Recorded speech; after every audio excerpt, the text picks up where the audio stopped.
Welcome to my review of The Handmaid's Tale, Season 5, Episode 4 review.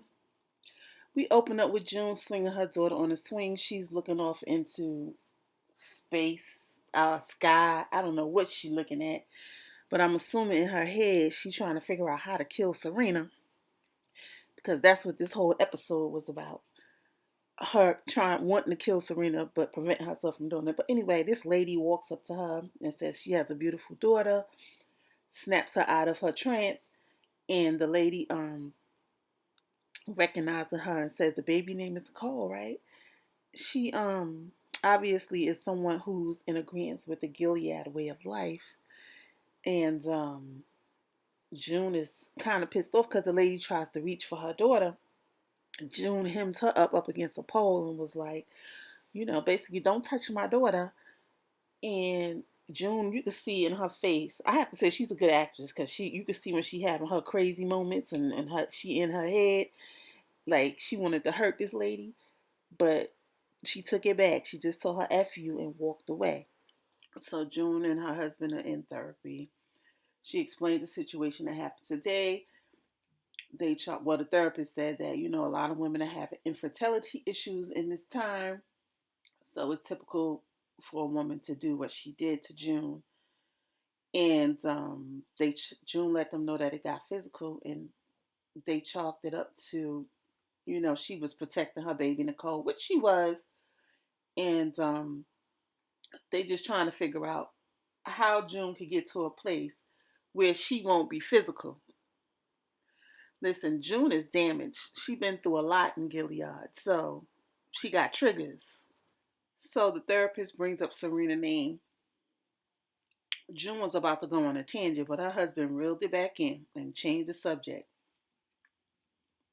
trying to figure out how can she control herself in these situations where people piss her off. So Agent T ends up at June in her husband's house, and Maura's sitting there as well. Um, they basically think he's there to talk about him seeing the daughter while he was in Gilead, and he let them know that she's fine. The husband was a little upset that he didn't do anything about it, but what can he do? What can he do? Snatch your daughter up and get killed? Like, there has to be a plan to get this done, okay? But anyway, he's there to really let them know that Serena was released from under their custody and protection. Of course, June gets pissed the hell off. She is not happy about that, okay? So they find out that she's still in Toronto, but she's going to be on some pre war property that belongs to Gilead that Canada decided to give up to improve relations. Like what? Like what? That's the start of, improving relations to bring the Gilead way to damn Canada. But that's just my thought, in my opinion. Okay? So June is pissed. She was like, I told you how she is. You don't listen to me. And Agent T was like, well, listen, your expectations was really high.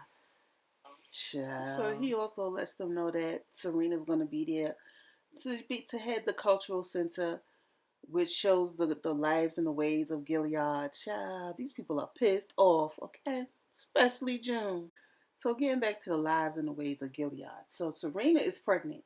Now in Gilead, it's forbidden for the wives to get pregnant. It's the handmaids who get pregnant by the husbands.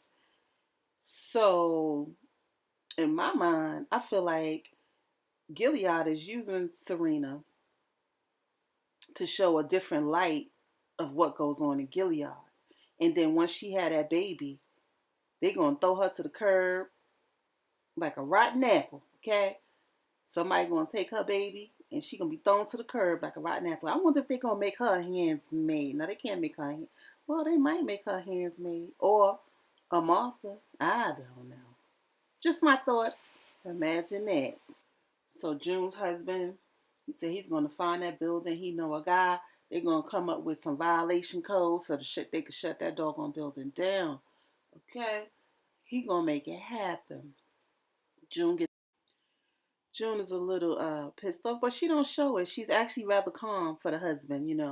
So they show them laying in the bed. June gets out the bed. Of course, she go in the yard and dig up the gun that she buried in the first episode So now we know what she will about to do with the gun, or want to do with the gun anyway.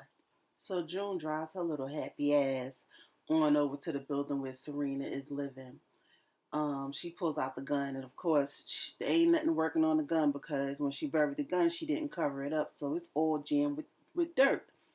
So after she puts the gun down, she happened to look up, and Serena is standing at the window. So she makes sure to pull in front of the building, which in front of the building was some supporters of Serena and Gilead. So June making her business to go pull up right in front of that window, get out the car, and stare at Serena eye to eye to let her know, F with me if you want to. Serena was shook. You could see her taking deep breaths and she got a little nervous, but June ain't playing no games. June gets in her car and drives off. So she gets back home. Her husband's sitting at the counter. She lets her husband know that she drove to the building and her intention was to want to shoot Serena in the head and take her out. She made it plain and clear. She wants to take Serena out. So her husband tries to talk off the ledge and be logical about it. He was like, you shoot her in the head, then what? They're gonna take Nicole from you and we lose all chances of getting their older daughter back, Hannah. So she was calm. He said he's gonna go in and try to get those code violations and get them out that building. So June comes in the house and Maura is sitting there looking at, a piece of paper. Come to find out it's an invitation to the information center for Gilead. In written to offer read. She didn't put June. Serena put offer read. Oh my God, did that piss off June? Serena's poking the bear now. Commander Lawrence told her, stay out of June's way. Because she's that child that caused a lot of trouble. Keep playing with her, Serena. Keep playing with her. See what happens. So June is pissed. She was like, the only way we're going to get rid of them is to get rid of her, put them in the ground, put them all in the ground. Junes get pissed. She throws a plate. The baby starts crying. She rushes off to the baby's room. Maura follows behind her, basically letting her know, like, listen, we got to follow the rules here. This is a refugee town. We start doing crazy stuff, we mess it up for a lot of people. We gonna see if June listen. I doubt it. We'll see. So June's husband shows up at the cultural center, aka Serena's resident, where she resides. Okay. By the way, his name is Luke. I know his name is Luke, but I just say June's husband. So he shows up with the paperwork with code violations to let her know that they're gonna get this building shut down. She was like, "This is what you came here to tell me?" And she throws in his face about how he didn't come to save his daughter, although June took all the risks and all this other stuff. She really pissed him off. So he let her know that you better get the hell up out of here because when I see you again, I'll kill you myself. He also let her know that June wants to kill her too. But of course, she know how to put on a good, Serena know how to put on a good poker face. But once that man walked out the door, she was shook. Okay, she was shook as fuck. So a protest is being um, taking place at the cultural center while Miss Waterford is upstairs taking a photo shoot for some photo ops of her being the first pregnant wife of Gilead. Okay, she wants to go by the window. They tell her do not go by the window because of the protest that's going on. As she's taking her picture, it gets louder outside. Then they go outside. We have this man up in the women's face telling them that they need to have a man, telling them what to do. He pushes one of the women and end up punching Nora in the face. Okay, why he do that? Because here comes June with her gun. Not only did she point the gun at the man who pushed the women and punched Nora in the face, she also shot the gun in the air. Okay, so inside here comes the security guards. They gonna rush Miss Waterford out. Her ass was scared. Okay, she was scared. So as they rushing her out, same note, June's husband grabs her and tell her, "Come on, we got to get out of here." She want to know what he doing there. He already told you he was trying to do the code violations, so I don't know why you acting surprised. So as June and her husband Luke are running away, they running into Serena and her man, the man trying to get her in the car. So they all of them are at a standstill. June reaches for her gun, but she looks down at Serena's belly. She don't make no moves. So Serena end up getting in the car. They end up running away. And again, Serena was shooketh. Okay. So June and her husband get back to the house. He gets a call. Come to find out, the chief of the fire department is shutting down the building for code and construction violations. He actually lost a sister in Gilead, so it worked in their favor. So her and her husband bond over wanting to mutually kill Serena. He asked to see the gun. So June was like, I didn't do it this time, but I can't promise that I won't do it next time. He said, me either. So they bond over that moment. They end up having a session. They end up getting it in. You know how it go. And that was that for this episode. Then we have June and I'm not June, Janine and Aunt Lydia. Janine is woken up. She's out the hospital bed trying to walk on a walker. Her legs was affected by the poisoning. She can't walk really good. She asks about Esther. Lydia was like, she's not woke yet. It serves her good. June gets pissed off because Esther was a young girl who was abused. Lydia's talking about, the things she's done for these handmaids. Janine goes in. She was like, I see what you do to these girls. I see what you do to these girls. You either be in service or else take, like, won't you just pluck her? She was pissed at her. She kind of made Aunt Lydia think, right? So Aunt Lydia meets with Commander Lawrence, and basically Commander Lawrence is letting her know that she got to get the handmaids under control. We can't be having handmaids attacking handmaids and doing what June did, planning escapes and shit like that. She got to get them under control because they got the world taking a peek in at the handmaid system, and things need to be cleaned up. So Aunt Lydia comes in with a suggestion of the commanders coming to the Red Building, to impregnate the women. He was like, that will never work because the commanders want to have them at their beck and call. So Janine is released from the hospital. Aunt Lydia tries to help her. Janine is frustrated. She was just like, leave her alone, let her get in the truck. Aunt Lydia gets in the truck and let her know that she needs her help with the other handmaids, that if things are going wrong with them, she needs to let her know. Janine was like, why? You just going to punish them anyway? She says, no, things are going to change. Yeah, right. Aunt Lydia is up to something. Aunt Lydia says she wants to be more compassionate with the ladies and make child. She just want to get back on the good foot with these commanders. That's what she want to do. But I'm gonna give her the benefit of the doubt. Let's see what Aunt Lydia do throughout this season. We'll see what happens. So they arrive back at the Red House with all the handmaids. Aunt Lydia says whatever, and once she leaves, all the handmaids jump up to jump around Janine, and they're glad that she's back and healthy. So Serena's released from the detention center. Agent Torello advised her that she should seek asylum. She doesn't want to seek asylum because she believes in God, which is the Gilead way. He lets her know that she is not protected. This is a free country. It's not in Gilead. So he tells her to, watch her steps. So they take Serena to this building, which is the headquarters of the Gilead Information Center. So downstairs is the information center. She's going to be living upstairs.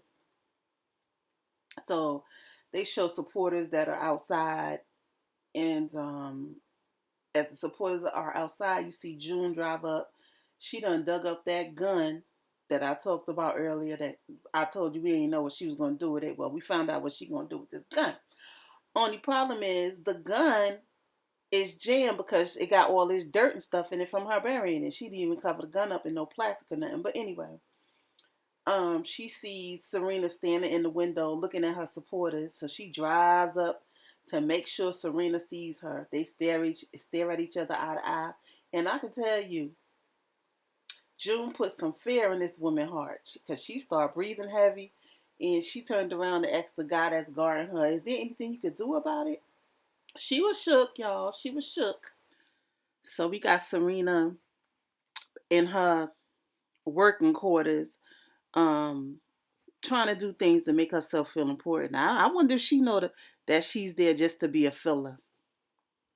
She wants to feel important, but I can guarantee you after she had that baby, as I mentioned earlier, hmm, they're gonna kick her to the curb. So she has a conversation with Commander Lawrence. She had sent out some invitations, but they were all declined on her behalf by the commanders. Um, Lawrence let her know pretty much like, don't overexert yourself. Take care of yourself. Don't you want to paint the nursery? Don't you have other little things to do? Then he asks about the thing that happened with June, and she calls June like being a little child. He was like, well, that little child caused a lot of trouble, and that made her like think, stop and think. So Commander Lawrence basically told her to avoid June. She said she'll take that under consideration. But Serena, she just as hard headed as June. Okay. Okay.